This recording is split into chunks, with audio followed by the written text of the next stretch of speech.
4 Notícias. Oferecimento Unimar, Universidade de Marília. Taust faz toda a diferença. E Menin Engenharia.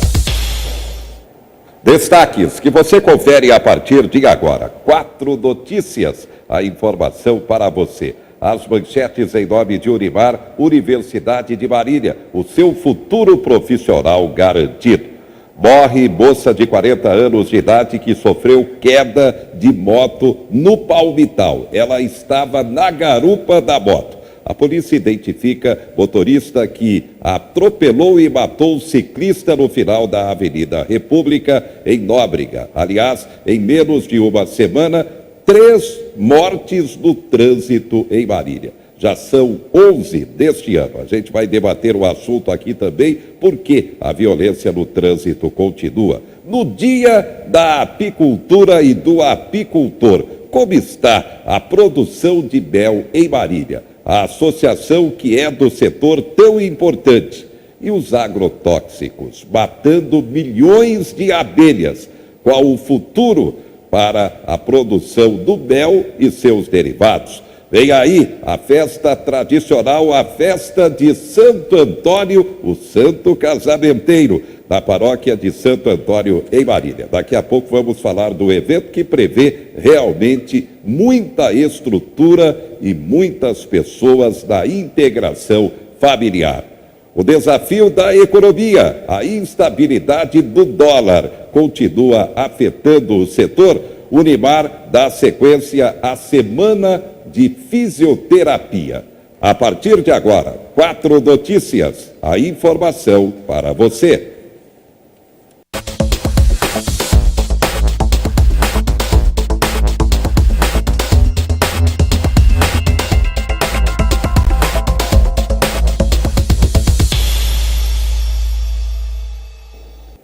Em menos de uma semana, 3 vítimas no trânsito em Marília. Polícia Civil de Marília identificou o motorista que atropelou e matou um ciclista no final da Avenida República no final de semana. Você vê aí as imagens do carro. A frente ficou realmente bastante danificada, o que comprova que o impacto foi violento. Quando morreu na hora no local, Adilson Rocha, de 41 anos de idade.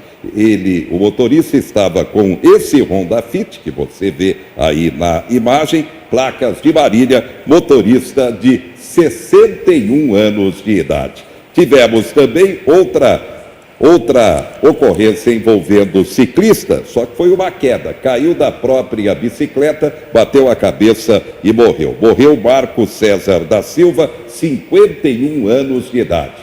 E outra vítima no trânsito, a 11ª vítima fatal deste ano de 2019, a jovem de 40 anos de idade, que foi sepultada nesta quarta-feira, Mirna de Moraes Gomes Santana. Ela estava na garupa de uma moto Honda Bis, pilotada por Renata Fogaça, na região do Palmital, cruzamento da Henrique Dias com a Vidal de Negreiros. Quando, em razão de um buraco, o impacto foi violento e a moça que estava na garupa sofreu a queda, bateu a cabeça, traumatismo craniano. O acidente foi no dia 11 de maio e só agora, lamentavelmente, a confirmação do óbito, a Mirna não se recuperou. 11 vítimas fatais, a violência continua no trânsito. E olha que estamos na campanha Maio Amarelo de prevenção na segurança do trânsito. O nosso convidado, Marcos Farto, especialista em trânsito. Boa noite, Farto. Boa noite, Henrique. Bem, o que um especialista em trânsito comenta sobre essas ocorrências? A informação que Marília já registra 11 óbitos por acidentes de trânsito deste ano. Farto. Bom, além de ser preocupante, é também lamentável, porque as pessoas que perecem no trânsito são pessoas de bem, pessoas que estão indo trabalhar ou estão em caminho com a família e amigos, e infelizmente uma intersecção, uma questão ali prevista até pela legislação, acaba condicionando essa fatalidade.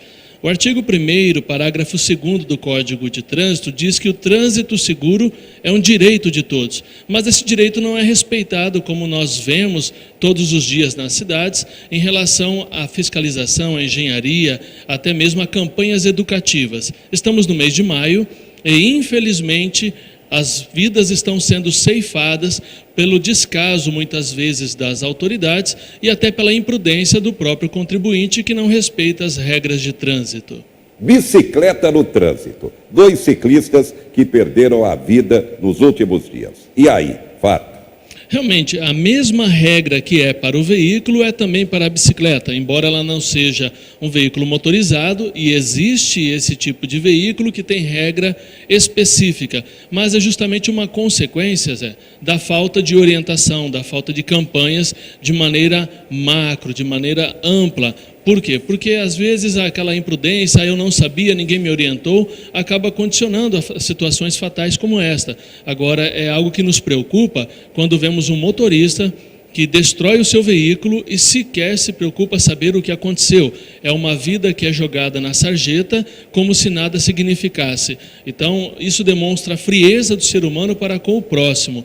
E muitas vezes nós ficamos preocupados, atualmente, com a questão de um decreto de porte de armas, sendo que o trânsito mata muito mais e nós não nos atentamos a isso. No Brasil, em média, 180 pessoas morrem por dia no trânsito e as pessoas se preocupam com outras questões e deixam com que essa fluidez de fatalidade passe naturalmente como se nada significasse. Isso nos preocupa. Bem, maior parte da violência no trânsito, das mortes, exatamente acidentes com motos. Por quê? O que o especialista tem a comentar nesse sentido? Eu percebo que, vamos falar de Marília, não existe uma campanha focalizada para esse tipo de veículo, para motociclistas. É comum nós vermos entregadores que estão trabalhando, mas mesmo assim cometendo infrações, avançando o semáforo vermelho, fazendo ultrapassagens proibidas, excedendo na velocidade e de maneira imprudente utilizando o capacete. Quando você orienta e você associa a fiscalização, aí você obtém um resultado. Para isso é necessário uma ação em conjunta. Nós temos o tripé do trânsito, que é a educação, fiscalização e a engenharia. Se não existir essa ação coesa entre esses entes, infelizmente nós continuaremos a ver motociclistas sendo vítimas e provocadores de acidentes e infrações de trânsito. Bem, você faz parte do Conselho Estadual. Prioridade no momento, Fato. A prioridade sempre é a educação. Nós temos, sim, uma observação a ser sempre norteada. Para quê? Para que a fiscalização não seja penalizada. Muitas vezes, a pessoa se preocupa com o valor da multa do que com a sua segurança no trânsito. E são infrações comuns, aquelas que poderiam ser evitadas. Então, o CETRAN tem, sim, a sua preocupação. Nós deliberamos a respeito e sempre que há essa abertura, orientamos os municípios para focalizarem nas campanhas educativas, porque não adianta migrar para a fiscalização, colocando-a como a nocividade no ato de autuar, se não existe uma ação proativa em educar a sociedade num todo, não só aqueles motoristas, mas o pedestre, o ciclista, a criança, o adulto, o idoso, todos fazem parte desse cenário e são vidas muito caras às suas famílias. Muito bem. Obrigado, Marcos Farto, especialista em trânsito. E é claro, todos nós estamos envolvidos no trânsito. Então, é claro, conscientização em termos da segurança.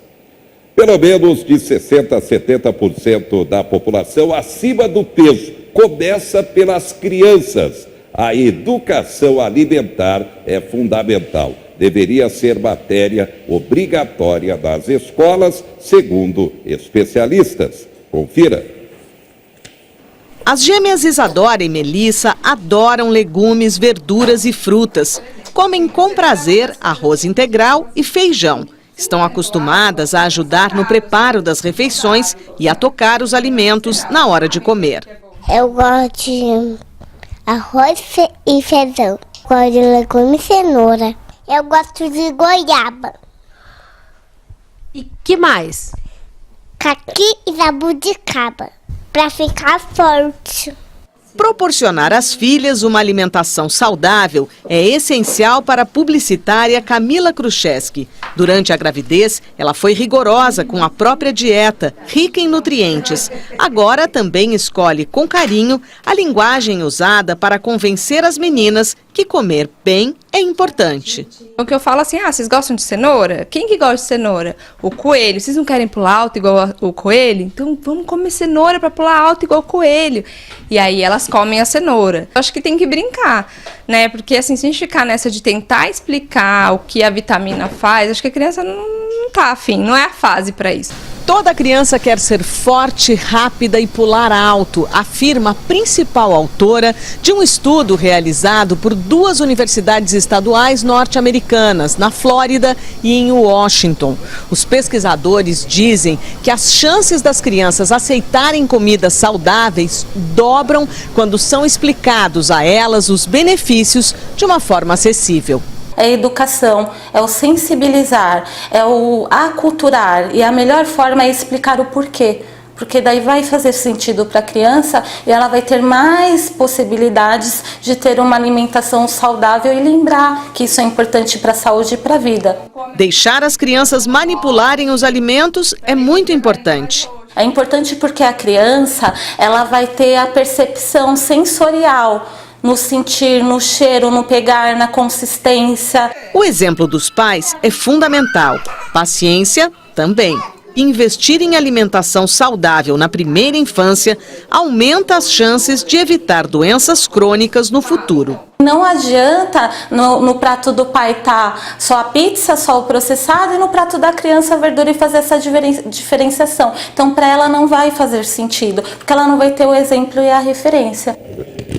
Tá aí, realmente, a educação e a reeducação alimentar, isso é essencial. Do jeito que está, preocupa a obesidade cada vez maior da população. E uma data que não pode passar em branco, a apicultura, o apicultor, o dia exatamente que estamos destacando neste 22 de maio. E Marília é referência na produção de mel e com qualidade, isso também é essencial. Estamos recebendo os 2 convidados, o Fernando Mauro Ferreira, presidente da Associação Marilense, Associação dos Apicultores de Marília e Região, AMAR, e o Walter Eugênio Saia, zootecnista, que realmente faz parte da história da produção de mel e seus derivados em Marília. Primeiramente, Fernando. Fernando, boa noite.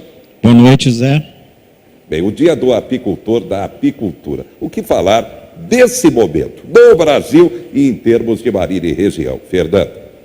Bom, primeiramente nós temos que destacar 2 coisas. Eu acredito que uma positiva, muito positiva, e a outra extremamente negativa nos dias atuais. A positiva é que a população cada dia mais está percebendo a importância da abelha para a natureza, para o nosso planeta. Os meios sociais, as mídias têm coberto muito esse assunto ultimamente e inclusive elegeram a abelha o ser mais importante no nosso planeta. E a associação, como está indo a Associação dos Apicultores de Marília e Região? A associação, ela nunca desiste, né? Diz que o apicultor é igual a abelha, nunca desiste, trabalha, nunca desiste. A gente está no nosso empenho, estamos passando uma dificuldade de mercado, o preço do mel baixou muito, né? E a questão segunda questão que eu queria ressaltar é a questão dos agrotóxicos, que está dizimando as abelhas pelo mundo, e o Brasil, Marília, não é diferente. A nossa região tem sentido muito com isso. E eu gostaria da ajuda do nosso especialista aqui, o senhor Walter Saia, que é a sumidade no assunto de apicultura, um dos precursores da nossa associação aqui na cidade de Marília, para comentar um pouquinho sobre isso também, Valtinho. Só me dá uma informação antes do Walter. Por que o preço do mel caiu tanto no Brasil e por que aqui no Brasil o consumo é tão baixo em relação, por exemplo, à Europa, ô Fernando? Olha, o brasileiro ele não tem tradição muito de consumir mel. A nossa média de consumo aqui no Brasil é de 100 gramas por pessoa por ano. Nos Estados Unidos, na Europa, chega a atingir 1,5 kg, 2 quilos por pessoa por ano, para se ter uma ideia.